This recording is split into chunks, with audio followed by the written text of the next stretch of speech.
এই সিরিজের প্রতিটি ঘটনা পূর্ববর্তী ঘটনার সাথে সম্পর্কিত। আপনি এই সিরিজে নতুন হলে ডেসক্রিপশন বা আই বাটনে দেয়া লিঙ্কে ক্লিক করে আগের পর্বগুলো দেখে আসার অনুরোধ রইল।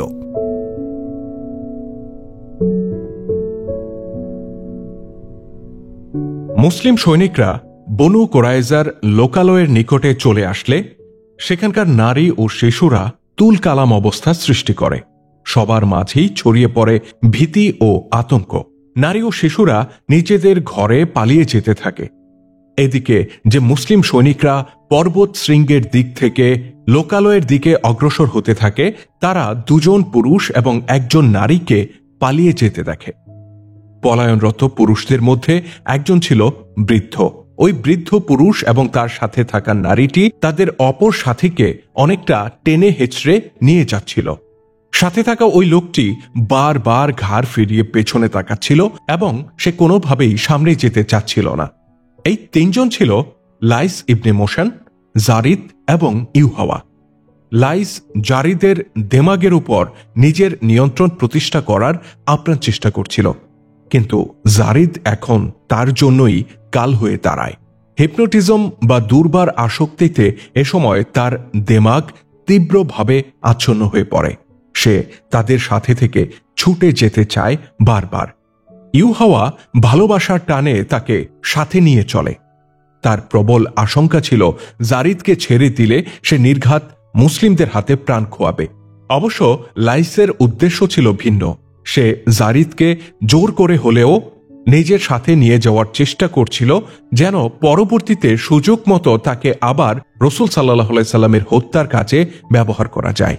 তারা দুজনে মিলে যতই জারিদকে সাথে নিয়ে যেতে চায়, জারিদ ততই বেঁকে বসতে থাকে। সে চিৎকার করে বলতে থাকে, যে ব্যক্তি নিজেকে নবী দাবি করেছে সে কোথায়?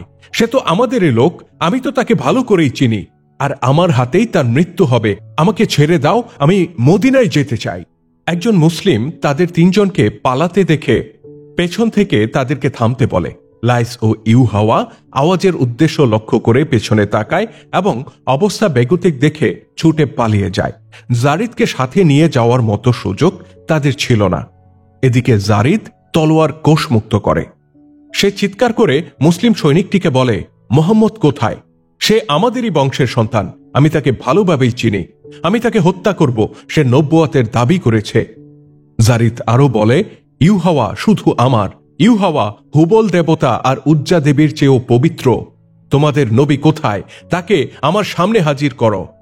রাসূলুল্লাহর এই অপমান কোনো মুসলিম সহ্য করতে পারে না। যে মুসলমান তাদেরকে থামার জন্য আহ্বান করেছিল, তিনি ধনুকে তীর সংযোজন করেন এবং চোখের পলকে একটি তীর জারিদের ডান চোখ দিয়ে ঢুকে মাথার খুপড়ির বেশ গভীরে চলে যায়। জারিদের এক হাতে তলোয়ার ছিল, তার অপর হাত মুহূর্তে ডান চোখে চলে গেলে হাত তীরের উপর গিয়ে পড়ে। সে থমকে দাঁড়ায়, তার শরীরটা ঢুলতে শুরু করে। একসময় সে হাঁটু গেড়ে বসে পড়ে। তলোয়ার ধরা হাতটি মাটিতে গিয়ে পড়ে।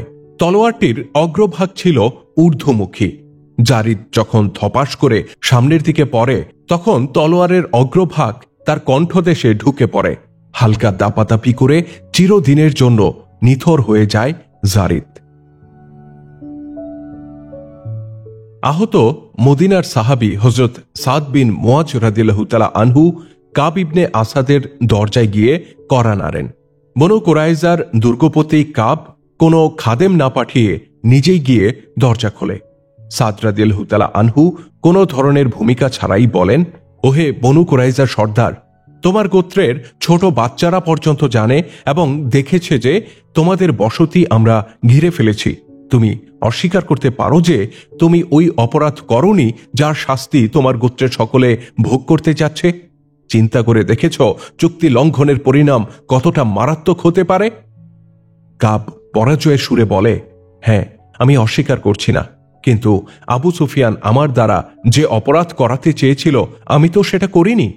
সাদ রাদিয়াল্লাহু তাআলা আনহু বলেন, এটা তো তুমি এজন্য করনি যে তুমি তাদের কাছে জামানত হিসেবে নেতৃ পর্যায়ের লোক দাবি করেছিলে।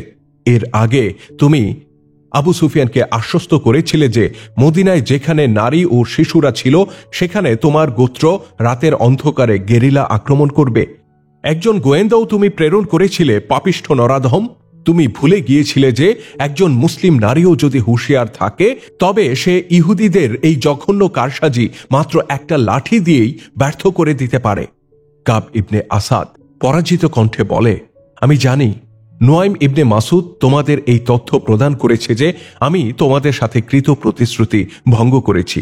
তোমরা যা শুনেছ তার সবই সত্য, তবে আমি যা কিছু করেছি কেবল আমার গোত্রের নিরাপত্তার খাতিরই করেছি। সাদ রাদিয়াল্লাহু তাআলা আনহু বললেন, ভালো কথা, এখন তাহলে নিজের গোত্রের শাস্তি নিজেই নির্ধারণ করো। তোমার তো জানা আছে চুক্তি ভঙ্গকারী গোত্রকে কি ধরনের ক্ষতিপূরণ দিতে হয় আর কি পরিণাম ভোগ করতে হয়। তুমি নিজে কোনো শাস্তি নির্ধারণ না করলেও তোমার জানা আছে যে তোমার গোত্রের পরিণাম কি হবে। বনু কায়নুকা আর বনু নাজিরের করুণ পরিণতির কথা তোমরা ভুলে গেছ। খন্দক যুদ্ধে প্রাপ্ত এই আঘাতের কসম, তোমাদের গোত্রের পরিণতি হবে আরো ভয়াবহ। কাব ইবনে আসাদ দীর্ঘশ্বাস ছেড়ে বলে, হ্যাঁ সাদ, আমি জানি আমার গোত্রের পরিণতি কি হবে। আমাদের শিশু আর নারীরাও শেষ হয়ে যাবে। আমার সিদ্ধান্ত, চুক্তি অনুযায়ী আমার গোত্রের সকল পুরুষকে কতল করে দাও, আর নারী আর শিশুদেরকে তোমরা সাথে নিয়ে যাও। আমরা মারা গেলেও তারা তো অন্তত জীবিত থাকবে। সাদ রাদিয়াল্লাহু তাআলা আনহু বলেন, শুধু জীবিত থাকবে না, তারা আল্লাহর সত্য নবীর অনুসারী হয়ে সম্মানের সাথে জীবনযাপন করবে। তোমাদের যত পুরুষ আছে সবাইকে বাইরে বের করে দাও। হযরত সাদ বিন মুআজ রাদিয়াল্লাহু তাআলা আনহু রাসূলুল্লাহ সাল্লাল্লাহু আলাইহি সাল্লামের কাছে এসে রিপোর্ট পেশ করেন। তিনি বলেন, ইয়া রাসূলুল্লাহ, বনু কুরাইজা নিজেরাই নিজেদের শাস্তি বেছে নিয়েছে। তাদের সিদ্ধান্ত অনুযায়ী যুদ্ধ সক্ষম পুরুষদেরকে হত্যা করা হবে আর নারী ও শিশুদেরকে আমাদের হাতে তুলে দেয়া হবে। বনু কুরাইজার পুরুষদের সবাইকে কেল্লা ছেড়ে বাইরে বেরিয়ে আসতে দেখা যায়। নিচ্ছিদ্র অবরোধের কারণে কারো পালিয়ে যাবার সুযোগ ছিল না।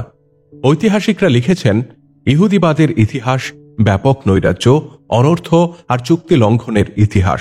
তাদের মানব ইতিহাস এই ধরনের অক্ষয় কলঙ্কে ভরপুর। এই জন্য পৃথিবীতে তারা আল্লাহর তিরস্কৃত জাতি হিসেবে পরিচিত। তাদের প্রতি যারাই দয়ার্দ্র আচরণ কিংবা সমীহ প্রদর্শন করেছে, তারা তার সাথেই বিশ্বাসঘাতকতা করেছে এবং প্রতিদান হিসেবে তাদেরকেই লাঞ্ছিত করেছে। বনু কুরাইজাকে ক্ষমা করা হলে তা হতো মুসলিমদের জন্য আত্মঘাতী সিদ্ধান্ত। মুসলিমরা জেনে শুনে এই পথে পা বাড়ায় না। তারা যুদ্ধ সক্ষম সকল পুরুষকে হত্যা করে আর বৃদ্ধ, নারী ও বাচ্চাদেরকে নিজেদের অভিভাবকত্বে নিয়ে নেয়। দুজন ঐতিহাসিক লিখেছেন, রাসূল সাল্লাল্লাহু আলাইহি সাল্লাম বনু কুরাইজায় সৈন্য প্রেরণ করলে ইহুদিরা প্রবলভাবে সৈন্যদের সাথে সংঘর্ষে লিপ্ত হয়। মুসলিমরা দীর্ঘ 25 দিন পর্যন্ত তাদেরকে অবরোধ করে রাখে। পরিশেষে ইহুদিরা রাসূল সাল্লাল্লাহু আলাইহি সাল্লাম বরাবর এই আবেদন করে যে তিনি যেন সাদ ইবনে মুআজ রাদিয়াল্লাহু তাআলা আনহুকে তাদের সাথে সন্ধির শর্ত চূড়ান্ত করতে পাঠান। হযরত সাদ বিন মুআজ রাদিয়াল্লাহু তাআলা আনহু তাদের অনুরোধে সাড়া দিয়ে বনু কুরাইজার দুর্গে যান এবং এই সিদ্ধান্ত দিয়ে আসেন যে বনু কুরাইজার পুরুষদেরকে হত্যা করা হবে এবং নারী ও শিশুরা গনিমত হিসেবে বিবেচিত হবে। সমঝোতা অনুযায়ী 400 ইহুদিকে হত্যা করা হয়। তবে অধিকাংশ ঐতিহাসিকের মতে বনু কুরাইজার সাথে মুসলিমদের কোনো সংঘর্ষ হয়নি, বরং অবরোধের এক পর্যায়ে তারা নিজেদের অপরাধের শাস্তি মাথা পেতে নিতে কেল্লা ছেড়ে বাইরে বেরিয়ে আসে। মদিনায় ইতিপূর্বে বনু কায়নুকা ও বনু নাজির নামে আরও 2টি ইহুদি গোত্রের বসবাস ছিল। তারাও এর আগে মুসলিমদের সাথে কৃত চুক্তি ভঙ্গ করার কারণে তাদেরকে মদিনা থেকে বহিষ্কার করা হয়। তারা মদিনা ছেড়ে সিরিয়ায় পালিয়ে গিয়ে নতুন বসতি স্থাপন করেছিল। ইতিপূর্বে সিরিয়া ছিল ইরানীদের দখলে। পরবর্তীতে একজন খ্রিস্টান নরপতি হেরাক্লিয়াস ইরানীদের হটিয়ে দিয়ে সিরিয়াকে নিজের দখলে নিয়ে আসে। ইহুদি গোত্র বনু কায়নুকা ও বনু নাজির হেরাক্লিয়াসের সাথেও গাদ্দারি করে। এতে বাদশাহ হেরাক্লিয়াস দারুণ ক্ষিপ্ত হয়ে যান। ঠিক যে মুহূর্তে মদিনায় মুসলিমরা বনু কুরাইজাকে হত্যা করে চলে, ঠিক ওই সময় হেরাক্লিয়াসও সিরিয়াতে বনু নাজির ও বনু কায়নুকার উপর প্রতিশোধ নিতে গণহত্যায় লিপ্ত। হযরত আয়েশা রাদিয়াল্লাহু তাআলা আনহুর উদ্ধৃতি দিয়ে হযরত হিশাম ইবনে উরওয়া রাদিয়াল্লাহু তাআলা আনহু একটি হাদিস বর্ণনা করেছেন যে রাসূল সাল্লাল্লাহু আলাইহি সাল্লাম হযরত সাদ রাদিয়াল্লাহু তাআলা আনহুর সিদ্ধান্ত সমর্থন করেন এবং বনু কুরাইজার ইহুদিদেরকে হত্যা করা হয়। হযরত হিশাম রাদিয়াল্লাহু তাআলা আনহু এটাও উল্লেখ করেছেন যে তার পিতা তাকে এই কাহিনী শুনিয়েছেন যে খন্দক যুদ্ধে হযরত সাদ বিন মুআজ রাদিয়াল্লাহু তাআলা আনহুর বুকের উপরিভাগে বর্ষাবিদ্ধ হয়েছিল। বনু কুরাইজার শাস্তি সম্পন্ন হলে রাসূল সাল্লাল্লাহু আলাইহি সাল্লামের নির্দেশে মসজিদে নববীর নিকট মুআজ রাদিয়াল্লাহু তাআলা আনহুর জন্য একটি তাঁবু স্থাপন করা হয়। চিকিৎসা ও সেবা ব্যবস্থার সুবিধার্থেই তাকে সেখানে রাখা হয়। হযরত সাদ বিন মুআজ রাদিয়াল্লাহু তাআলা আনহু তাঁবুতে শুয়েছিলেন, কিন্তু কেন যেন তার ঘুম আসছিল না। তিনি উঠে বসেন, আল্লাহ পাকের কাছে দোয়া করেন, হে আল্লাহ, বড় সাধ ছিল রাসূল সাল্লাল্লাহু আলাইহি সাল্লামকে যারা সত্য নবী বলে মনে করে না তাদের বিরুদ্ধে লড়াই করে আমি শহীদ হব। আপাত দৃষ্টিতে লড়াই শেষ হওয়ায় আমার সাধ আর পূরণ হল না। তিনি আল্লাহ পাকের দরবারে অনুনয় বিনয় করে দোয়া করেন, অল্প দিনের মধ্যেই কোনো যুদ্ধ সংঘটিত হওয়ার সম্ভাবনা থাকলে সে পর্যন্ত আমার হায়াত বাড়িয়ে দাও, আর যদি যুদ্ধের ধারাবাহিকতা আপাতত বন্ধ হয়ে যায় তাহলে আমার ক্ষত চাঙ্গা করে দাও, যেন আমার জীবন তোমার রাহে উৎসর্গ হয়ে যায়। হযরত সাদ রাদিয়াল্লাহু তাআলা আনহুর এই দোয়া অন্তত 4 জন সাহাবী শুনেছিলেন, কিন্তু তারা এটাকে তেমন গুরুত্ব দেন না। সকালে দেখা যায় সাদ রাদিয়াল্লাহু তাআলা আনহুর তাঁবু থেকে রক্তের ধারা গড়িয়ে আসছে। তাঁবুতে ঢুকে জানা যায় তিনি শহীদ হয়ে গেছেন। হযরত সাদ রাদিয়াল্লাহু তাআলা আনহু আল্লাহ পাকের দরবারে শাহাদাত কামনা করেছিলেন। আল্লাহ তাআলা তার দোয়া কবুল করে নেন। তার প্রায় শুকিয়ে যাওয়া ক্ষতের ব্যান্ডেজ খুলে যায়, আর সেখান থেকে অধিক রক্তক্ষরণের ফলে রক্তশূন্য হয়ে তিনি চিরকাঙ্ক্ষিত শাহাদাত লাভে ধন্য হন। বনু কুরাইজার বিপর্যয়ের খবর মক্কায় পৌঁছলে সবচেয়ে খুশি হয় আবু সুফিয়ান। সে আনন্দ প্রকাশ করে বলে, খোদার কসম, বনু কুরাইজার নেতা কাব ইবনে আসাদ আমাদের সাথে যে গাদ্দারি করেছে তার উপযুক্ত শাস্তি সে পেয়েছে। যদি তারা গাদ্দারি না করে রাতের অন্ধকারে মদিনায় গেরিলা আক্রমণ অব্যাহত রাখত তাহলে বিজয় নিশ্চিত আমাদেরই হতো।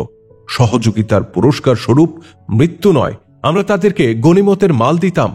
কি বলো খালিদ, বনু কুরাইজার পরিণতি কি বড়ই দুর্ভাগ্যজনক আর নির্মম হয়নি? খালিদ আবু সুফিয়ানের দিকে এমন দৃষ্টিতে তাকান যেন আবু সুফিয়ানের কথা তার মনোভূত হয়নি। আবু সুফিয়ান তার এমন চাহনি দেখে জিজ্ঞাসা করে, বনু কুরাইজার এই নির্মম পরিণতিতে তুমি খুশি হওনি খালিদ? খালিদ বলেন, মদিনা থেকে পশ্চাৎপসারণের বেদনা এত গভীর যে যত বড়ই সুসংবাদ হোক না কেন আমার বেদনা তাতে লাঘব হবে না। গাদ্দারের বন্ধুত্ব শত্রুতার চেয়েও ভয়ঙ্কর। বলতে পারো ইহুদিরা এ পর্যন্ত কার সাথে ওয়াদা ঠিক রেখেছে? ইহুদিবাদের স্বার্থ রক্ষা এবং তাদের ক্রমোন্নতির জন্য যারা নিজের কন্যাকে অন্য জাতির পুরুষদের শয্যাসঙ্গী বানাতে কুণ্ঠা বোধ করে না, তাদের মতো নিচু ও বিকৃত জাতির উপর কখনো আস্থা রাখা যায় না। আবু সুফিয়ান বলে, হ্যাঁ তুমি ঠিক বলেছ, তবে খন্দকের যুদ্ধের ব্যাপারে তোমার মূল্যায়নে কিছুটা বাড়াবাড়ি আছে। মুসলিমরা আমাদেরকে অবরোধ উঠিয়ে নিতে বাধ্য করেনি, বরং প্রবল ঝড় আর ঘূর্ণিবায়ুই আমাদেরকে ফিরে আসতে বাধ্য করেছে। তাছাড়া খাদ্য সংকটও ছিল আমাদের। খালিদ গোস্বা ভরে বলেন, না, তোমার মাঝে যুদ্ধের মানসিকতাই ছিল না। একথা বলে তিনি সেখান থেকে উঠে চলে যান। এরপর থেকেই খালিদ অধিকাংশ সময় নিশ্চুপ থাকতেন। কেউ কোনো কথা বলতে চাপাচাপি করলে তিনি রেগে যেতেন। তার এই নীরবতাকে ঝড়ের পূর্বাভাস মনে করে আবু সুফিয়ান ভেতরে ভিতরে শিউরে ওঠে। খালিদ তাকে ভীতু কাপুরুষ বলতেন। খালিদ মনে মনে অঙ্গীকার করেছিলেন যে কোনো উপায়ে তিনি মুসলিমদেরকে পরাজিত করবেন, কিন্তু রণাঙ্গনে যখন মুসলিম বাহিনীর অপূর্ব রণকৌশল এবং বিপুল উৎসাহ উদ্দীপনার কথা তার মনে পড়ত, তখন মনে মনে তিনি রাসূল সাল্লাল্লাহু আলাইহি সাল্লামের প্রতি শ্রদ্ধা ও সমীহ অনুভব করতেন। এমন যুদ্ধস্পৃহা এবং এমন সমর কুশলতা কুরাইশদের মধ্যে দুর্লভ ছিল। এই জাতীয় প্রজ্ঞা ও মেধা খালিদের মধ্যে ব্যক্তিগতভাবে ছিল, কিন্তু নিজের গোত্র থেকে তিনি কাঙ্ক্ষিত সহযোগিতা পাচ্ছিলেন না। আজকে মদিনা পানে যখন খালিদ একাকী অগ্রসর হচ্ছেন তখন তার মনে পড়তে থাকে সেই খন্দকের রণাঙ্গন থেকে পিছিয়ে আসার দিনটির কথা। খালিদের রাগও হচ্ছিল, আবার তিনি লজ্জাও পাচ্ছিলেন। সেই দিনটি থেকে আজকের দিনটি পর্যন্ত দীর্ঘ 1 বছর কিভাবে কাটালেন তাও তার মনে পড়তে থাকে। মদিনায় আরও একবার আক্রমণ করার বড় আশা ছিল তার, কিন্তু কুরাইশরা তাতে মোটেও রাজি হয়নি। তারা মদিনার নাম শুনলেই ভীষণ ঘাবড়ে যেত। একদিন খালিদ জানতে পারেন যে মুসলিমরা মক্কা আক্রমণ করতে এগিয়ে আসছে। আবু সুফিয়ানই তাকে এই সংবাদ জানায়। খালিদ আবু সুফিয়ানকে বলেন, মক্কা আক্রমণ করার দুঃসাহস মুসলিমরা শুধু এ কারণে দেখিয়েছে যে আমরা বারবার প্রমাণ পেশ করেছি কুরাইশরা মুহাম্মদকে ভয় পায়। ওহে আবু সুফিয়ান, তুমি জনগণকে কখনো জানিয়েছ যে মুসলমানরা মক্কার উপর চড়াও হতে পারে? তারা এই হামলা প্রতিহত করতে কখনো কি প্রস্তুত ছিল, নাকি আজকে তারা প্রস্তুত? আবু সুফিয়ান বলে, এটা এখন বিশ্লেষণ করার সময় নয় খালিদ। আমরা অতীতে কি করেছি আর কি করিনি তা নিয়ে অন্য সময় বিশ্লেষণ করা যাবে। আমার সংবাদ সূত্র জানিয়েছে মুসলিমদের সৈন্য সংখ্যা প্রায় 1,500। তুমি এই বিষয়টা নিয়ে একটু ভাববে কি? খালিদ বলেন, আমার ভাবা হয়ে গেছে। আমাকে 300 অশ্বারোহী দাও, আমি পথিমধ্যেই মুসলিম বাহিনীর গতিরোধ করব। কারাউল গামী পাহাড়ের খাদে আমরা ওত পেতে থাকব। তারা এ উপত্যকা দিয়েই এখানে আসবে। আমি তাদেরকে এই পাহাড়ি ভূমিতে ধুকে ধুকে মরতে বাধ্য করব। আবু সুফিয়ান খালিদের এই আবেদনে সাড়া দিয়ে বলে, অশ্বারোহী যত লাগে তুমি নিয়ে যাও এবং এক্ষুনি বের হয়ে পড়ো। এমন যেন না হয় তোমরা সেখানে পৌঁছার আগেই সে ওই জায়গা পেরিয়ে চলে আসে। খালিদের স্পষ্ট মনে পড়ে মুসলিমরা মক্কা আক্রমণ করতে রওনা হওয়ার খবর তার দেহে নতুন প্রাণের সঞ্চার করেছিল।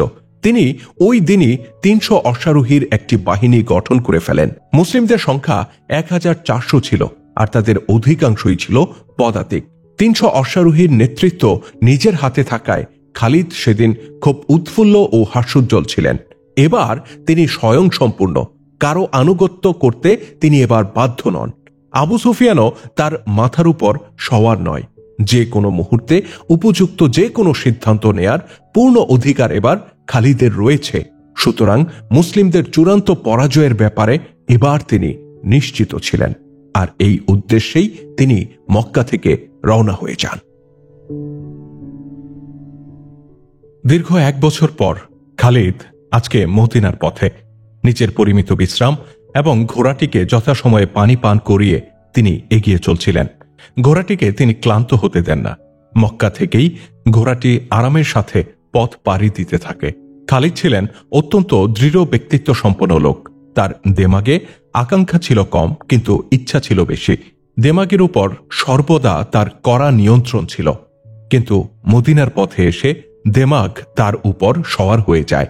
স্মৃতির থাবা সামুদ্রিক তুফানের মাঝে চলন্ত জাহাজের মতো তার ভেতরে উত্থান পতন ঘটাতে থাকে। মানসিক ভারসাম্যহীনের মতো তার অবস্থা কখনো এমন হতো যে তার ইচ্ছে হতো খুব জলদি মদিনায় পৌঁছে যেতে, আবার কখনো চলার গতি এতটাই কমে আসতো যে মনে হতো মদিনায় পৌঁছানোর ব্যাপারে তার মোটেও তাড়াহুড়া নেই। তার চোখে দূরের বাড়ি ঘরগুলো মরীচিকা মনে হয়। চলার সময় এগুলো ক্রমে দূরে সরে যেতে থাকে। ঘোড়া তার পিঠে আরোহীর মনোজগতের উত্থান পতন এবং অস্থিতিশীলতা সম্পর্কে বেখবর ছিল। আরোহী মাথা ঝাঁকি দিয়ে আশেপাশে নজর বুলায়। তার ঘোড়া একটু উঁচু স্থান অতিক্রম করছিল। দিগন্ত থেকে উহুদের পাহাড় সারি ইতিমধ্যে আরো উপরে উঠে আসে। খালিদের জানা ছিল একটু পরেই এই পাহাড়গুলোর গা ঘেঁষে মদিনা শহর ভেসে উঠতে থাকবে। এ সময় স্মৃতি আরেকবার তাকে পেছনে নিয়ে যায়। মদিনার পরীক্ষা এবং সেখান থেকে দুর্ভাগ্যজনক পশ্চাৎপসারণের কথা আবার তার মনে পড়ে। পাশাপাশি মুসলিমদের হাতে 400 ইহুদির হত্যার দৃশ্য তার চোখের পাতায় ভেসে ওঠে। বনু কুরাইজার এই মর্মান্তিক সংবাদে কুরাইশপতি আবু সুফিয়ান বেজায় খুশি হলেও খালিদ খুশিও হননি, আবার দুঃখও প্রকাশ করেননি। তার মাথায় একটি কথা বারবার ঘুরে ফিরে উদয় হতে থাকে। তিনি ভাবতে থাকেন, ইহুদিদের প্রতারণার উপর ভর করে কুরাইশরা মুহাম্মদের অনুসারীদেরকে পরাজিত করতে চায়। নিজের চিন্তা থেকে এই কথাটি ঝেড়ে মুছে ফেলতে খালিদ মাথায় হাত বুলাতে থাকেন। স্মৃতির চাকা তাকে অতীত থেকে দূর অতীতে নিয়ে যাচ্ছিল, কিন্তু ঘণ্টির মতো টুনটুন ধ্বনি তাকে অতীত থেকে বের করে নিয়ে আসে। তিনি অনুসন্ধিচ্ছ দৃষ্টিতে ডানে বামে তাকান, আগত ধ্বনির উৎস খুঁজতে থাকেন। বামে বিস্তীর্ণ নিম্নভূমি ছিল। তিনি চলছিলেন উপর প্রান্ত দিয়ে। বামের নিম্ন প্রান্তে গিয়ে তার চোখ আটকে যায়। 4টি ওট নিম্ন প্রান্ত দিয়ে এগিয়ে আসতে দেখেন। ওটগুলোর মধ্যে যথেষ্ট বোঝাপড়া ছিল। তারা চলছিল একের পর এক লাইন ধরে। ওটগুলোর পাশ ঘেঁষে একটি ঘোড়াও চলছিল। ওটে 2 জন নারী, কতক বাচ্চা এবং 2 জন পুরুষ ছিল। কোনো ওটে ছিল গৃহস্থালী আসবাবপত্র। ঘোড়ার আরোহী ছিল এক বয়োবৃদ্ধ ব্যক্তি। তাদের চলায় যথেষ্ট গতি ছিল। খালিদ ঘোড়ার গতি আরেকটু কমিয়ে আনেন। ওট ঘোড়া সমৃদ্ধ ছোট্ট কাফেলাটি খালিদের নিকটে এসে পড়ে। বৃদ্ধ আরোহী তাকে চিনে ফেলে। বৃদ্ধ লোকটি 2 হাত প্রসারিত করে বলে, তোমার সফর আরামদায়ক হোক ওলীদের পুত্র। নিচে এসো, কিছু দূর পথ আমরা একসাথে যাই। খালিদ ঘোড়ার লাগাম টান দেন এবং আলতোভাবে ঘোড়ার পদাঘাত করেন। প্রশিক্ষিত ঘোড়া প্রভুর ইশারা পেয়ে নিচে নেমে আসে চোখের পলকে। খালিদ নিজের ঘোড়াটি বৃদ্ধের ঘোড়ার পাশে নিয়ে গিয়ে আনন্দ প্রকাশ করেন এবং বলেন, ঠিকই বলেছ আবু জুরাইজ, আমার ধারণা এরা তোমার পরিবার পরিজন। বৃদ্ধ আবু জুরাইজ বলে, হ্যাঁ ঠিক ধরেছ, এরা আমার পরিবারের লোক। তা খালিদ, তুমি কোথায় চলেছ? আমার ধারণা নিশ্চয়ই মদিনায় নয়। সেখানে তোমার কি প্রয়োজন থাকতে পারে? কাফেলাটি ছিল গাতাফান গোত্রের একটি পরিবার। তারা বসতি পরিবর্তন করছিল। আবু জুরাইজ নিজেই যখন বলল যে খালিদ মদিনায় যাচ্ছে না, তখন তিনি তার গন্তব্য সম্পর্কে না জানানোটাই ভালো মনে করলেন। আবু জুরাইজ জানতে চায়, কোরাইশদের বর্তমান চিন্তাভাবনা কি? এই সংবাদ কি সত্য নয় যে মানুষ দলে দলে মোহাম্মদকে নবী বলে মেনে নিচ্ছে? এই ধারা অব্যাহত থাকলে সেই দিন কি অতি নিকটে নয় যে মদিনাবাসী একদিন মক্কার উপর চড়াও হবে আর আবু সুফিয়ান তাদের সামনে হাতিয়ার সমর্পণ করবে? খালিদ বলেন, যে নেতা নিজের পরাজয়ের প্রতিশোধ নেওয়া জরুরি মনে করে না, অস্ত্র সমর্পণ করাটা তার জন্য বড় কিছু নয়। তোমার মনে নেই আমরা সবাই মিলে মদিনা আক্রমণ করতে গেলে মদিনার জনগণ আক্রমণ এড়াতে পরীক্ষা খনন করেছিল? আমরা পরীক্ষা অতিক্রম করতে পারতাম। আমি তো অতিক্রম করেছিলামও, ইকরামাও করেছিল। কিন্তু আমাদের সৈন্যরা, যাদের মাঝে তোমাদের গোত্রের লোকেরাও ছিল, তারা কেউ আমাদেরকে সহযোগিতা করে না। দূরে দাঁড়িয়ে তারা তামাশা দেখে। দুঃখের কথা আর কি বলবো, মদিনা থেকে সর্বপ্রথম যে ব্যক্তি পশ্চাৎপসরণ করে সে ছিল আমাদের সম্মিলিত বাহিনীর অধিনায়ক আবু সুফিয়ান। আবু জোরাইস দুর্বলতা হেতু কম্পমান একটি হাত খালিদের সামনে তুলে ধরে বলে, আমার বাহুতে এখন আর সেই শক্তি নেই ইবনে ওয়ালিদ। শরীরে একটু শক্তিও যদি থাকতো, আমি ওই যুদ্ধে নিজের গোত্রের সাথে থাকতাম। যেদিন আমার গোত্র মদিনা থেকে পশ্চাৎপসরণ করে ফিরে আসে, সেদিন আমি আমার অশ্রু সংবরণ করতে পারছিলাম না। যদি কাব ইবনে আসাদ বেইমানি না করত এবং মদিনায় কয়েকটি গেরিলা আক্রমণ চালাতো, তবে নিশ্চিতই আমাদের বিজয় হতো। খালিদ খানিকটা উত্তেজিত হয়ে ওঠেন। তিনি আবু জুরাইজের প্রতি ক্রোধের দৃষ্টিতে তাকান এবং চুপ করে যান। আবু জুরাইজ বলে, ইউহাওয়া নামের এক ইহুদি নারী জারিদ ইবনে মুসাইব নামে তোমাদের গোত্রের এক লোককে মোহাম্মদকে হত্যার উদ্দেশ্যে প্রস্তুত করার ঘটনা কি তুমি শুনেছ? খালিদ মাথা নেড়ে বলেন, হ্যাঁ শুনেছি। বড় লজ্জা পাই যখন শুনি জারিদ আমাদের গোত্রের লোক ছিল। এখন সে কোথায়? 1 বছরেরও বেশি সময় হয়ে গেল, তার কোনো হদিস মিলল না। শুনেছি ইউহাওয়া তাকে সাথে করে ইহুদি জাদুকর লাইস ইবনে মোশানের কাছে নিয়ে গিয়েছিল। মোশান মোহাম্মদকে হত্যার জন্য উপযুক্ত প্রশিক্ষণ দিয়ে তাকে গড়ে তোলে, কিন্তু মুসলিমদের তলোয়ারের সামনে লাইসের জাদু অসহায় হয়ে যায়। মুসলিম বাহিনী খন্দক থেকে ফিরে সোজা বনু কোরাইজার বসতি অবরোধকালে লাইস, ইউহাওয়া ও জারিদ সেখানে ছিল। কাব ইবনে আসাদের সহযোগিতায় এই 3 জন খিড়কি পথে কেটে পড়তে সক্ষম হয়। এরপরে কি হয়েছিল সেটা অবশ্য আমার জানা নেই। আবু জুরাইজ পরবর্তী ঘটনা জানিয়ে বলে, খিড়কি পথে তারা 3 জন বের হলেও 2 জন পালিয়ে আসতে সক্ষম হয়। জারিদের মধ্যে লাইসের জাদুর প্রভাব হঠাৎ চাঙ্গা হয়ে উঠলে জারিদ তাদের সাথে পালাতে অস্বীকার করে। বাধ্য হয়ে ইউহাওয়া এবং লাইস তাকে টেনে হিচড়ে নিয়ে যেতে থাকে। ঠিক এই মুহূর্তে তারা অবরোধকারী একদল মুসলিম সৈন্যের চোখে পড়ে যায়। সৈন্যরা তাদেরকে থামতে বললে ইউহাওয়া ও লাইস প্রাণ বাঁচাতে জারিদকে ছেড়ে পালিয়ে যায়। জারিদ জাদুর প্রভাবে হিতাহিত জ্ঞানশূন্য ছিল।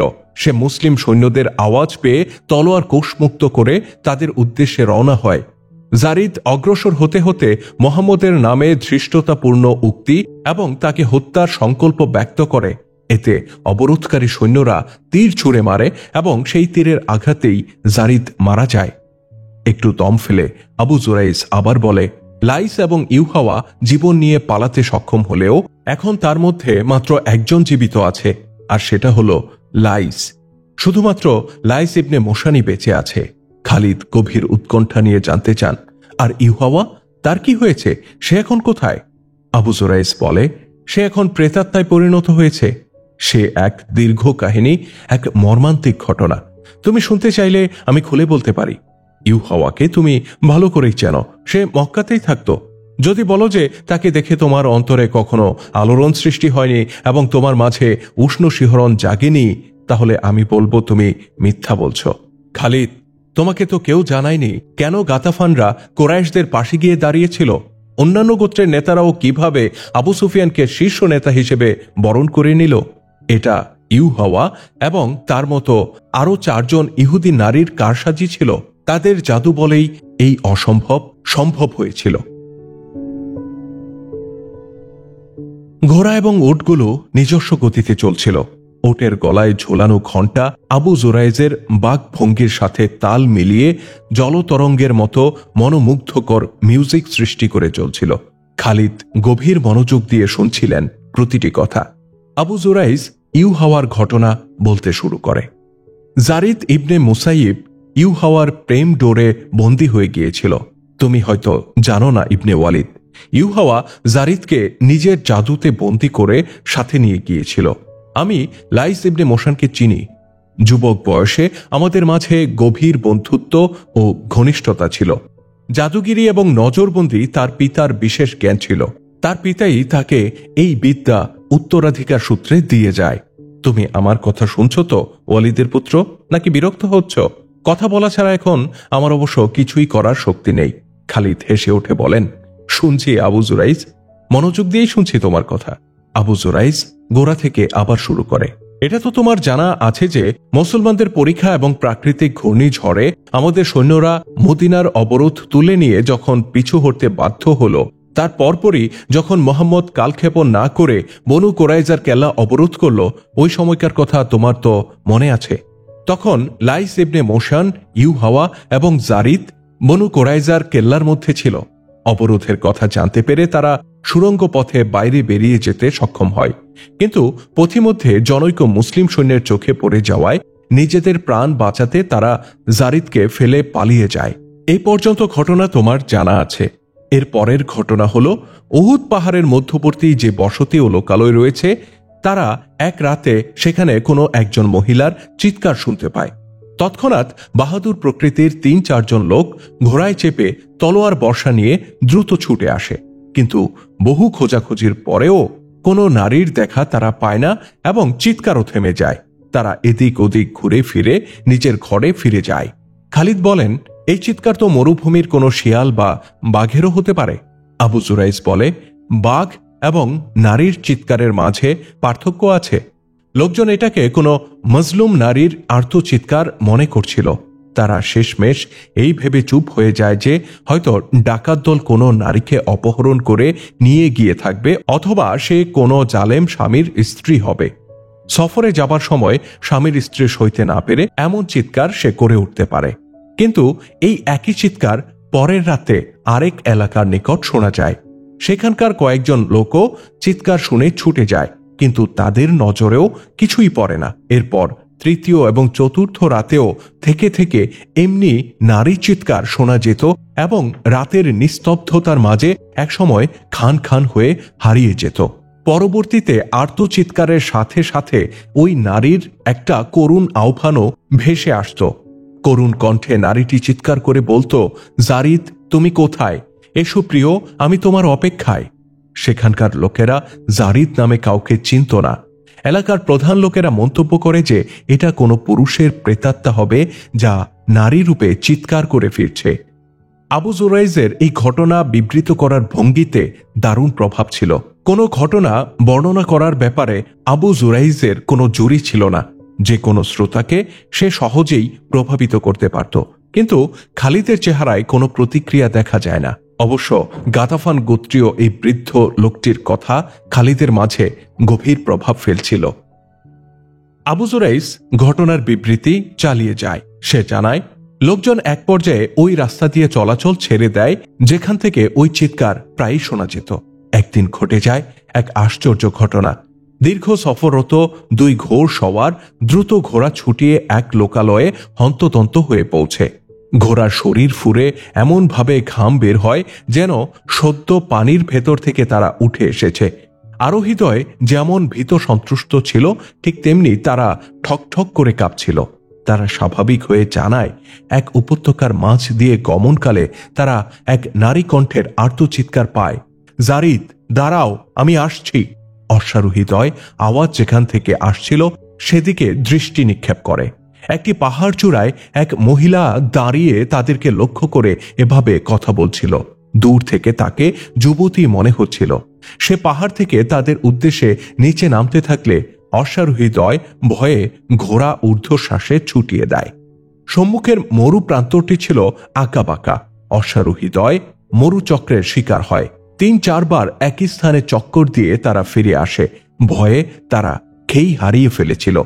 এভাবে এক পর্যায়ে তাদের সামনে ৩০ থেকে ৪০ কদম দূরে এক যুবতী নারীকে তারা ঠায় দাঁড়িয়ে থাকতে দেখে। নারীটি সম্পূর্ণ বিবস্ত্র এবং তার মাথার চুল ছিল এলোমেলো। রক্তশূন্যতার কারণে তাকে লাশের মতো ফ্যাকাশে সাদা দেখাচ্ছিল। অশ্বারোহীদ্বয় থমকে দাঁড়ায়।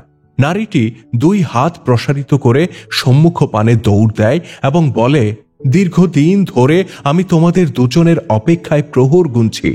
অশ্বারোহীদ্বয় তার এই কথা শুনে ঘোড়া ঘুরিয়ে তীব্র গতিতে ছুটে পালায়।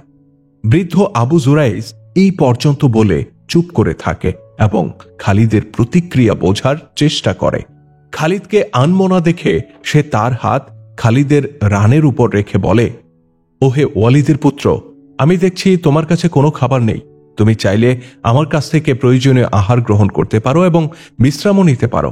আর কবে তোমার দেখা পাবো কে জানে। তোমার পিতা ওলীদ ছিলেন বিরাট ব্যক্তিত্বশালী লোক। বলতে গেলে আমার হাতেই তোমার জন্ম হয়। আমি তোমার আপ্যায়ন করতে চাই। ঘোড়া থামিয়ে নিচে নেমে আসো।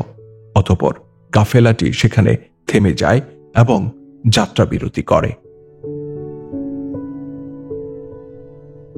আবু জুরাইজ খালিদের সামনে ভুনা গোশত পেশ করতে করতে বলে, ওই নারী রূপটি কোনো পুরুষ অথবা মহিলার প্রেতাত্মাই হয়তো হবে। এরপর ঘটে যায় আরো ভয়ঙ্কর একটি ঘটনা। একটি এলাকায় জনৈক অপরিচিত ব্যক্তি এমন অবস্থায় এসে ধপাস করে পড়ে যে তার মুখমণ্ডলে ক্ষতের দীর্ঘ টানা রেখা ছিল। ক্ষতস্থান থেকে তখনও রক্ত ঝরছিল। তার পরিহিত বস্ত্র ছিল ছিন্ন ভিন্ন। শরীরের অন্যান্য জায়গাতেও আঘাতের চিহ্ন ছিল। লোকটি ধপাস করে পড়েই বেহুশ হয়ে যায়। আশেপাশের লোকজন তার ক্ষতস্থান পরিষ্কার করে দেয় এবং চোখে মুখে পানির ঝাপটা দেয়। কিছুক্ষণ পর লোকটির হুঁশ ফিরলে সে জানায় সে 2টি মরু পর্বতের মাঝখান দিয়ে আসছিল, কিন্তু হঠাৎ এক পর্বতের উপর থেকে এক মহিলা চিৎকার করতে করতে এত দ্রুত নেমে আসে যা কোনো সাধারণ নারীর পক্ষে সম্ভব নয়। লোকটি এমনভাবে থমকে দাঁড়ায় যেন এক ভীষণ আতঙ্ক তার শরীরের সমস্ত শক্তি কেড়ে নিয়েছে। মহিলাটি এত দ্রুত আসে যে নিজেকে সামলাতে পারে না। ওই লোকটির সাথে সে ধাক্কা খায় এবং চিৎকার দিয়ে বলে, তুমি এসে গেছো জারিদ, আমি জানতাম তুমি জীবিত, এসো আমার কাছে এসো।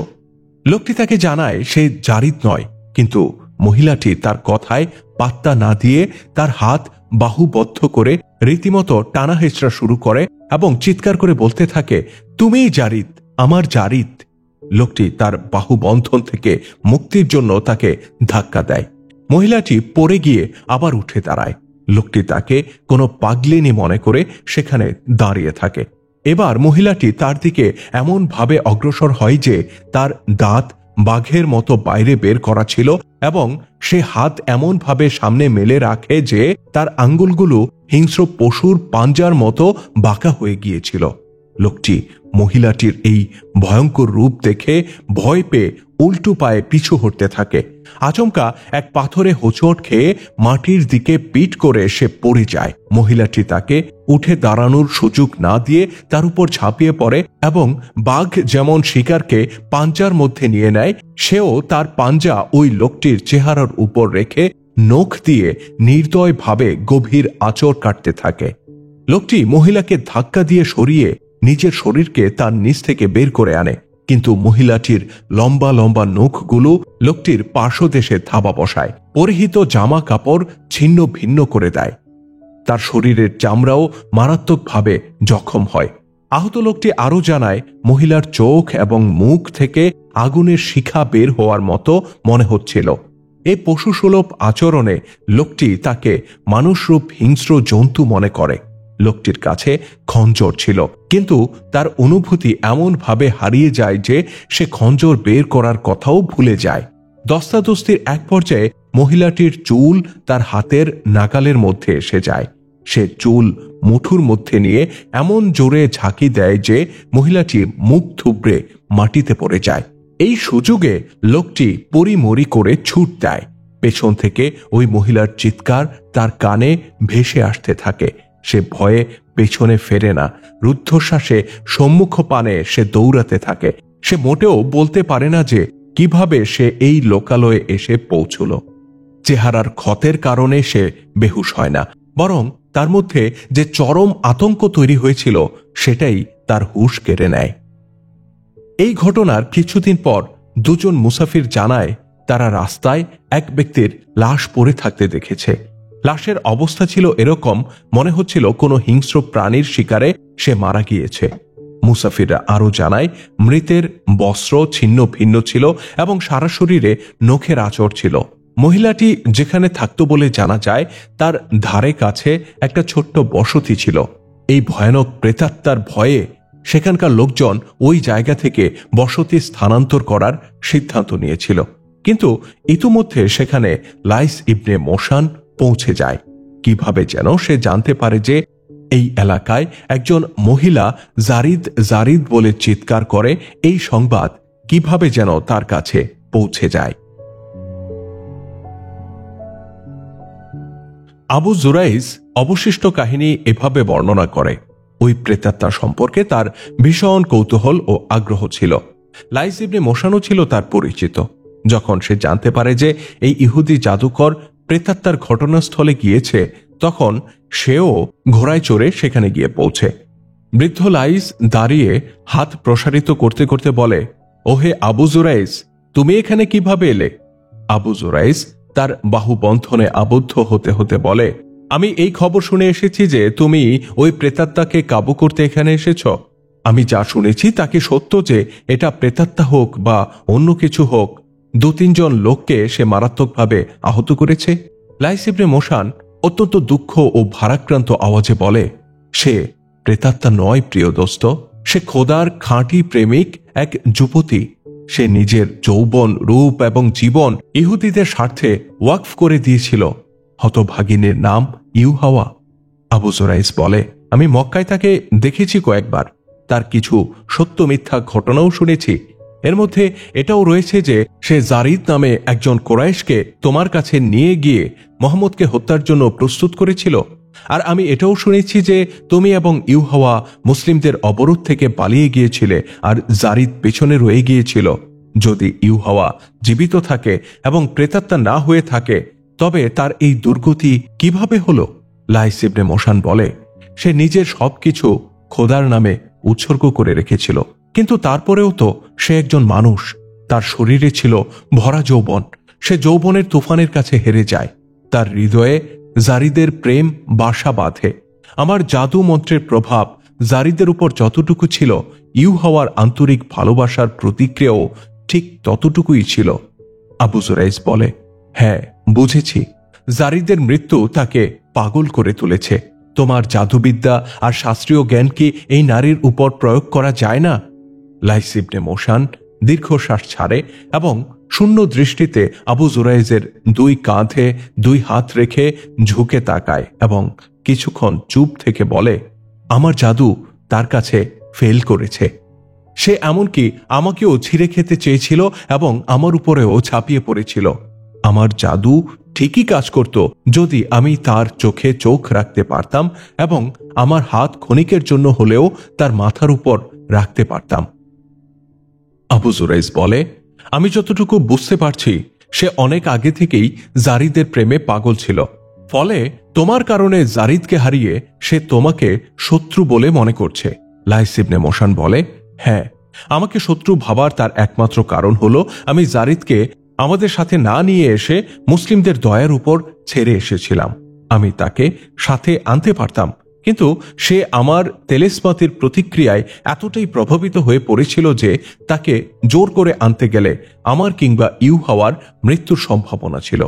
আমি তার মগজে হিংস্রতার এমন প্রভাব চাঙ্গা করে দিয়েছিলাম যে সে হত্যা এবং রক্তপাত ছাড়া আর কিছুই চিন্তা করতে পারত না। একটা গাছের নিচে ইশারা করেও যদি বলতাম এই হচ্ছে মোহাম্মদ, তবু সে তলোয়ার দিয়ে ওই গাছে আক্রমণ করত।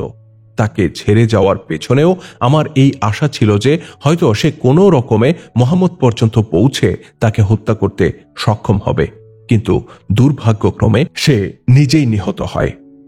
আবু জুবায়ের জিজ্ঞাসা করে, এখন কি ইউহাওয়াকে নিয়ন্ত্রণে আনতে পারবে? লাইস ইবনে মোশান বলে, আমি তাকে বাগে আনার ব্যাপারে এখনো আশাবাদী। আবু জুরাইজ জিজ্ঞাসা করে, আমি কি তোমার সাথে আসতে পারি? আমি বস্তুত নিজের কৌতূহল নিবৃত করতে এসেছি, তোমার কাছ থেকে কিছু শেখার আগ্রহ নিয়ে এসেছি। লাইস ইবনে মোশান বলে, তোমার বার্ধক্য বাঁধ না সাধলে তুমি অবশ্যই আসতে পারো। অল্পক্ষণের মধ্যেই আমি রওনা হব। এলাকার কিছু লোকও আমার সাথে যেতে প্রস্তুত। বৃদ্ধ আবু জুরাইজ এই পর্যন্ত ঘটনা এক নিঃশ্বাসে বলে পাশে বসে থাকা খালিদের কাঁধে হাত রেখে আবেগ ভরা কণ্ঠে বলে, আমরা দুই বুড়ো ওটে চড়ে ওই পাহাড়ের দিকে রওনা হই যেখানে একটি নারীর উপস্থিতির কথা লোকমুখে ছড়িয়ে পড়েছিল। আমরা সংকীর্ণ এক উপত্যকায় প্রবেশ করি। আমাদের পেছনে 10 থেকে 12 জন অশ্বারোহী এবং 3 থেকে 4 জন অশ্বারোহী ছিল। উপত্যকায় প্রবেশের সময় সবাই ধনুক প্রস্তুত করে তাতে তীর সংযোজন করে নেয়। উপত্যকাটি সামনের দিকে গিয়ে প্রশস্ত হয়ে যায়। আমরা ডান দিকে মোড় নিলে লাশ ভক্ষণরত কয়েকটি শকুন নজরে পড়ে। শকুনগুলোর মাঝখান থেকে একটা মরু শিয়াল দৌড়ে বের হয়। আমি তার মুখে মানুষের একটা হাত দেখতে পাই। আমরা আরো সামনে অগ্রসর হই। আমাদের উপস্থিতি টের পেয়ে আরো 2টি শেয়াল দৌড়ে পালায় এবং শকুনের দল উড়ে যায়। সেখানে মানুষের হাড় ইতস্তত বিক্ষিপ্ত অবস্থায় পড়েছিল, মাথা ছিল আলাদা, লাশের লম্বা লম্বা চুল এদিক ওদিক ছড়িয়েছিল, মস্তকের খুলির সাথেও কিছু চুল লেগেছিল, চেহারার অর্ধেক অংশে তখনও চামড়া ছিল। এই লাশটি ছিল ইউহাওয়ার। লাইস ইবনে মোশান দীর্ঘক্ষণ পর্যন্ত তার বিক্ষিপ্ত হাড়গোড় এবং অর্ধেক খাওয়া চেহারার দিকে তাকিয়ে থাকে। তার চোখ থেকে অশ্রুধারা বেয়ে তার দুধের মতো সাদা দাড়িতে জমে যায়। আমরা বাধ্য হয়ে এই দৃশ্য দেখার পর বেশ কিছুক্ষণ সেখানে নীরবে সময় পার করে আমরা ফিরে আসি। ঘটনার এই পর্যন্ত শোনার পর খালিদ আবু জুরাইজকে হালকা তিরস্কারের ভঙ্গিতে বলে, লাইস ইবনে মোশান এবং ইউহাওয়া জারিদকে মোহাম্মদের হত্যার জন্য গড়ে তুলেছিল। জারিদ নিজেই মুসলিমদের হাতে নিহত হলো, আর ইউহাওয়ার পরিণাম তো তোমরা নিজ চোখেই দেখতে পেলে। এসব থেকে কিছু কি অনুধাবন করতে পারছো আবু জুরাইজ? বৃদ্ধ আবু জুরাইজ জবাবে বলে, হ্যাঁ, আমি বুঝতে পারছি যে লাইসের জাদু থেকে মুহাম্মদের জাদু আরো শক্তিশালী এবং প্রভাবপূর্ণ। মানুষ ঠিকই বলে যে মুহাম্মদের হাতে জাদু আছে। এই জাদুরই নৈপুণ্য যে মানুষ ক্রমবর্ধমান হারে তার ধর্ম গ্রহণ করছে। খালিদ বলেন, প্রিয় বন্ধু, ওই প্রেতাত্মার ঘটনা নিশ্চয়ই মদিনায় পৌঁছে থাকবে, কিন্তু আমার বিশ্বাস সেখানে কেউ এত ভীতু হবে না। ভীতু হওয়া তো দূরের কথা, মুহাম্মদের ভক্তরা এটাও হয়তো বিশ্বাস করবে না যে এটা কোনো জিন, ভূত বা প্রেতাত্মা। আবু জুরাইজ বলে, মুহাম্মদের ভক্তদের ভয় পাওয়ারই বা কি প্রয়োজন? মুহাম্মদের জাদু মদিনাকে চারদিক থেকে বেষ্টন করে রেখেছে। মুহাম্মদকে কখনোই হত্যা করা যাবে না। সে উহুদ যুদ্ধে এতটা আহত হয়েছে, তারপরেও সে যথারীতি জীবিত রয়ে গেছে। তোমাদের এবং আমাদের সৈন্য মিলে বিশাল বাহিনী মদিনার এক একটি ইট খুলে নিতে গেল, অথচ ভয়ঙ্কর মরু ঝড়ে তারা এতটাই বিধ্বস্ত হলো যে নিজেরাই পরিমরি করে পালিয়ে এলো। রণাঙ্গনে যে বা যারাই মুহাম্মদের সামনে গেছে সেই হাতিয়ার সমর্পণ করতে বাধ্য হয়েছে। শুধু লাইস ইবনে মোশান কিংবা ইউহাওয়া নয়, আরও একবার মুহাম্মদকে হত্যা করার চেষ্টা করেছে ইহুদিরা, কিন্তু সেই চেষ্টাও ব্যর্থ হয়েছে। তুমি কি এ ব্যাপারে শুনেছ কখনো? খালিদ বলেন, শুনেছি, তবে সম্পূর্ণ ঘটনা জানি না। আবু জুরাইস বলে, এটা খাইবারের ঘটনা। মুসলিমরা খাইবারে ইহুদিদের উপর আক্রমণ করলে তারা মুসলিমদের মোকাবেলায় একদিনও টিকতে পারে না। খালিদ বলেন, এরা তো ধোঁকাবাজ জাতি, এরা ময়দানে লড়াই করতে জানে না। তারা তলোয়ার নয়, বরং মগজ খাটিয়ে শত্রুর সাথে যুদ্ধ করতে চায়। তারা বুকে আক্রমণ করতে জানে না, তারা আক্রমণ করে পিঠে। আবু জুরাইস তখন বলে, হ্যাঁ, খাইবারেও তারা এমনটাই করেছে। যদিও তারা প্রথমে খানিকটা মোকাবেলা করার চেষ্টা করেছিল, কিন্তু তাদের মধ্যে আগে থেকেই মুহাম্মদের ব্যাপারে ত্রাস ছিল। আমি শুনেছি মুসলিমরা খাইবারে আক্রমণ করতে এলে ইহুদিরা মোকাবেলায় নেমে আসে। তাদের কেউ কেউ মুহাম্মদকে চিনত। তারাই চিৎকার করে জানিয়ে দেয় যে এই বাহিনীর সাথে মুহাম্মদও এসেছে। এর ফলে ইহুদিদের মাঝে মুহাম্মদ ভীতি এত বেশি সঞ্চারিত হয় যে প্রতিরোধ ছেড়ে কে কার আগে অস্ত্র সমর্পণ করবে এই প্রতিযোগিতাতেই তারা লিপ্ত হয়ে যায়। আবু জুরাইস খালিদকে খাইবার যুদ্ধের বিবরণ শুনিয়ে এক ইহুদি নারীর ঘটনাও শোনায়। খাইবার বিজয়ের পর রাসূল সাল্লাল্লাহু আলাইহি সাল্লাম সেখানে কয়েকদিন অবস্থান করেছিলেন। অতঃপর এখানে গনিমতের মাল বন্টন করার সময় তিনি ইরশাদ করেন, ভবিষ্যৎ উম্মতের দারিদ্র্যের আশঙ্কা আমার না থাকলে প্রত্যেক বিজিত এলাকা মুজাহিদদের মধ্যে বন্টন করে দিতাম। আমি বিজিত অঞ্চল এবং বিজিত দেশগুলো আমার ভবিষ্যৎ উম্মতের জন্য উত্তরাধিকার হিসেবে রেখে যাব। সেখানে ইহুদিরা পরাজিত হলে তারা রাসূলুল্লাহ সাল্লাল্লাহু আলাইহি সাল্লামের সাথে ঘনিষ্ঠতা প্রকাশ করতে শুরু করে দেয়। এমন এমন দৃশ্যের অবতারণা করে যেগুলো দেখে মনে হয় যে মুসলমানদের মোহাব্বতে ইহুদিদের হৃদয় ভরপুর। খাইবারে অবস্থানকালীন সময়ে এক ইহুদি নারী রাসূল সাল্লাল্লাহু আলাইহি সাল্লামকে তার ঘরে খানার জন্য দাওয়াত দেয়। সে এতটা আবেগময় ভঙ্গিতে শ্রদ্ধা ও ভক্তি নিবেদন করে যে তাকে রাসূল সাল্লাল্লাহু আলাইহি সাল্লাম নিরাশ করতে পারেননি। তিনি ওই মহিলার বাড়িতে দাওয়াত খেতে যান। তার সাথে বিশর নামে একজন সাহাবীও ছিলেন। ওই ইহুদিনী নারীর নাম ছিল জয়নাব বিনতে হারেস। নারীটি রাসূল সাল্লাল্লাহু আলাইহি সাল্লামকে অভ্যর্থনা জানায় এবং তার সামনে খানা পেশ করে। ইহুদি নারীটি আস্ত দুম্বা ভুনা করেছিল। সে রাসূল সাল্লাল্লাহু আলাইহি সাল্লামকে জিজ্ঞাসা করে, দুম্বার দেহের কোন অংশ আপনার প্রিয়? রাসূল সাল্লাল্লাহু আলাইহি সাল্লাম জানান তিনি দুম্বার বাহুর গোশত খেতে পছন্দ করেন। ইহুদি নারীটি দুম্বার বাহুর অংশের গোশত রাসূল সাল্লাল্লাহু আলাইহি সাল্লাম ও বিশর রাদিয়াল্লাহু তাআলা আনহুর সামনে পেশ করে। হযরত বিশর রাদিয়াল্লাহু তাআলা আনহু গোশতের একটি টুকরা কেটে মুখে দিয়ে গিলে ফেলেন। রাসূল সাল্লাল্লাহু আলাইহি সাল্লামও একটি টুকরা মুখে দেন, কিন্তু তিনি সেটা না গিলে থুতু করে ফেলে দেন। তিনি সাথে সাথে নিষেধ করে বলেন, বিশর খেও না, এই গোশতে বিষ মেশানো হয়েছে।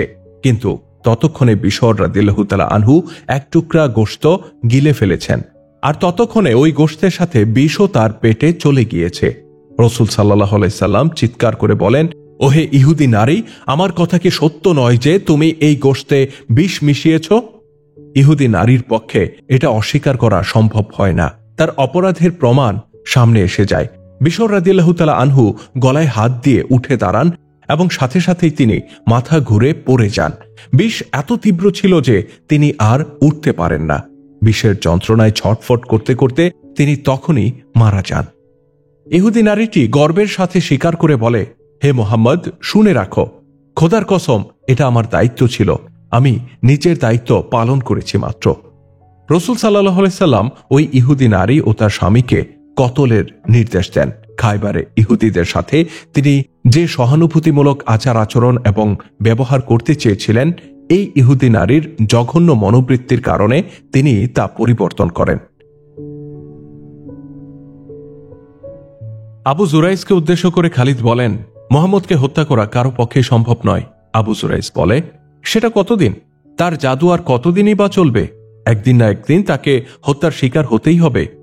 মুহাম্মদকে হত্যার ব্যাপারে তুমি কি কোনো পরিকল্পনা করেছ খালিদ? খালিদ জবাবে বলেন, কয়েকবারই তো করলাম। যেদিন আমার গোত্র বদরের ময়দানে পরাজিত হয় সেদিন থেকে নিজের হাতে মোহাম্মদকে হত্যার ফিকিরে ছিলাম, কিন্তু আজ পর্যন্ত আমার কোনো পরিকল্পনা কার্যকর হয়নি। আবু যুরাইস আগ্রহের সাথে বলে, তোমার পরিকল্পনা কি আমাকে বলবে? খালিদ জবাবে বলেন, কেন নয়, খুব সাদাসিধে পরিকল্পনা, আর সেটা হলো উন্মুক্ত ময়দানে সামনাসামনি লড়াই করে মোহাম্মদকে হত্যা করা। কিন্তু একটা বাহিনীর বিরুদ্ধে আমার একার পক্ষে লড়াই করা তো সম্ভব নয়। পরপর 3টি যুদ্ধে আমরা তাদের কাছে পরাস্ত হয়েছি। আবু যুরাইস হাসিতে ফেটে পড়ে বলে, খোদার কসম, আমি ভাবতেও পারিনি যে ওলীদের পুত্র এমন বোকা হতে পারে। আমি ইহুদিদের মতো গুপ্ত পরিকল্পনার কথা বলছি, আমি তাদের মতো প্রতারণা বা ধোঁকা দেওয়ার কথা বলছি। তুমি যদি মনে করো সামনাসামনি লড়াইতে তুমি মোহাম্মদকে হত্যা করবে, তাহলে সেটা অলীক চিন্তা। এভাবে তুমি কখনোই তাকে হত্যা করতে পারবে না। খালিদ বলেন, প্রতারণা করেও তুমি তাকে হত্যা করতে পারবে না। প্রতারণা কখনোই সফলতার মুখ দেখে না। আবু যুরাইস অত্যন্ত দৃঢ়তার সাথে বলে, অন্য কারো প্রতারণা ব্যর্থ হতে পারে, কিন্তু ইহুদিদের প্রতারণা ব্যর্থ হবার নয়। তার কারণ সঠতা প্রবঞ্চনা ইহুদিদের ধর্মেরই অংশ। আমি লাইস ইবনে মোশানের অন্তরঙ্গ বন্ধু, তার একটি উক্তি আমি তোমাকে শোনাই। লোকটি বড়ই বিজ্ঞ, তার কথায় জাদু আছে। সে তোমাকে কথা দিয়েই জাদুগ্রস্ত করে দিতে পারে। তার সাথে আলাপচারিতায় সে মাঝে মধ্যে আমাকে বলেছে, বছরের পর বছর লেগে যায়, এমনকি কয়েক শতাব্দীও যদি পেরিয়ে যায়, তবুও শেষ পর্যন্ত ইহুদিবাদেরই বিজয় হবে। দুনিয়ায় সফলতা অর্জন করলে একমাত্র প্রতারণার মাধ্যমেই সেটা করা সম্ভব। মুসলিমরা এখনো সংখ্যায় অল্প, ফলে তাদের মধ্যে একতা এবং ঐক্য রয়েছে। এই সংখ্যা যখন বৃদ্ধি পাবে, ইহুদিরা তখন তাদের পরস্পরের মাঝে এমন বিভেদ ও ফাটল সৃষ্টি করে দেবে যে মুসলিমরা গৃহযুদ্ধে জড়িয়ে পড়বে, অথচ ঘুণাক্ষরেও তারা জানবে না যে এর নাটের গুরু ইহুদি চক্র। মুহাম্মদ তাদেরকে এক প্ল্যাটফর্মে রাখতে আর কতদিনই বা বেঁচে থাকবে? খালিদ দাঁড়িয়ে পড়েন। আবু যুরাইসও উঠে দাঁড়ায়। খালিদ 2 হাত সামনে বাড়িয়ে দেন। আবু যুরাইস তার হস্তদ্বয় নিজের হস্তদ্বয়ে পুরে নেয়। আবু যুরাইসের এ ধরনের বক্তব্য শোনার পর খালিদের আর সেখানে অবস্থান করার আগ্রহ থাকে না। তিনি উঠে দাঁড়িয়ে পড়েন। আবু যুরাইসও উঠে দাঁড়ায়। খালিদ তার 2 হাত সামনে বাড়িয়ে দেন। আবু যুরাইস তার হাত দুটি নিজের 2 হাতে পুরে নেয়। পাঞ্জা মর্দন করে খালিদ কোনো কথা না বাড়িয়ে সেখান থেকে রওনা হয়ে যান। আবু যুরাইস বিদায় মুহূর্তে তার গন্তব্য জানতে চেয়ে বলে, তুমি তো বললে না তুমি কোথায় যাচ্ছ ইবনে ওয়ালিদ? খালিদ দৃঢ় কণ্ঠে বলেন, মদিনা। আবু যুরাইস অনেকটা শক খাওয়ার মতো আতকে উঠে জিজ্ঞাসা করে, মদিনা? সেখানে কি করতে যাচ্ছ? নিজের শত্রুর কাছে? খালিদ আবু যুরাইসের কথা শেষ হওয়ার আগেই বলে, আমি মুহাম্মদের জাদু দেখতে যাচ্ছি।